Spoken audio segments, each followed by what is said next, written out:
On this video, i-share ko kung paano ko ina-access yung Windows computer ko gamit yung aking MacBook Air. As you can see here, this is a Windows interface. But in reality, naka-remote desktop lang siya sa akin.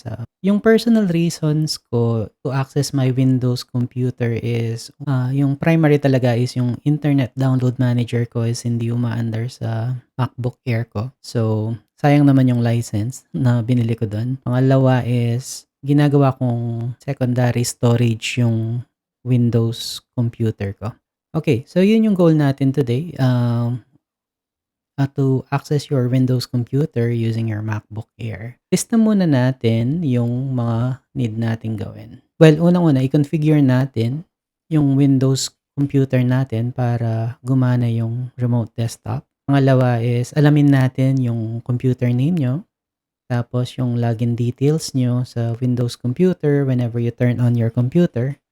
And also yung login details nyo sa Microsoft account. Kailangan natin lahat yan to establish a remote desktop connection. Click tayo kay Windows para ma-turn on natin yung remote desktop ability ng Windows PC natin. Taka lang sa start menu and type remote desktop settings. So yun na yun. Dito. And make sure na ito is naka-on.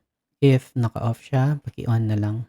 Pangalawa, hanapin natin yung computer name mo. Mahalaga to kapag isa-set up na natin yung Windows remote desktop connection. So, from settings, dun tayo sa settings, punta ka sa about.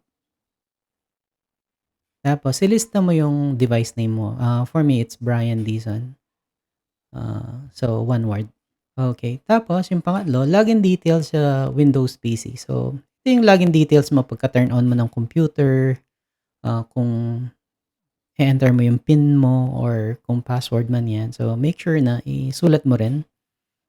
Need mo yan later. Huli is your login details sa yung Microsoft account.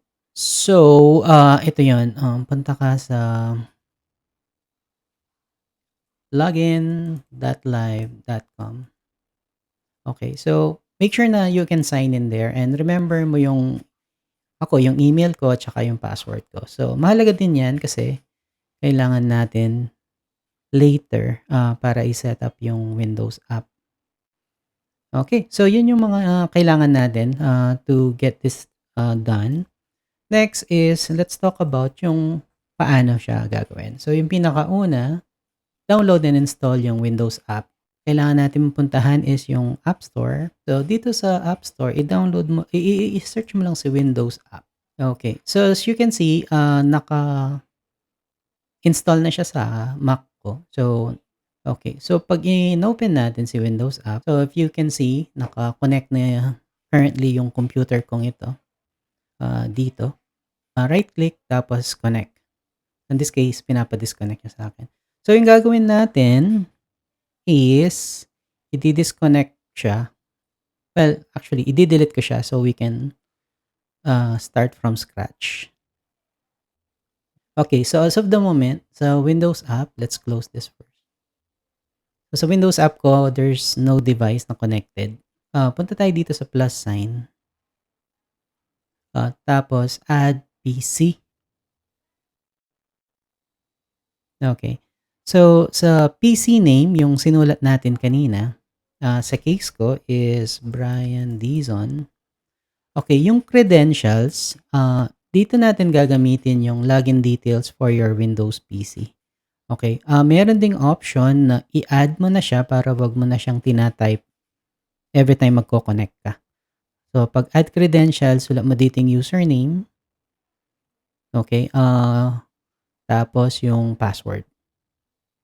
Okay, so yung case ko is naka-add na siya as credential sa akin.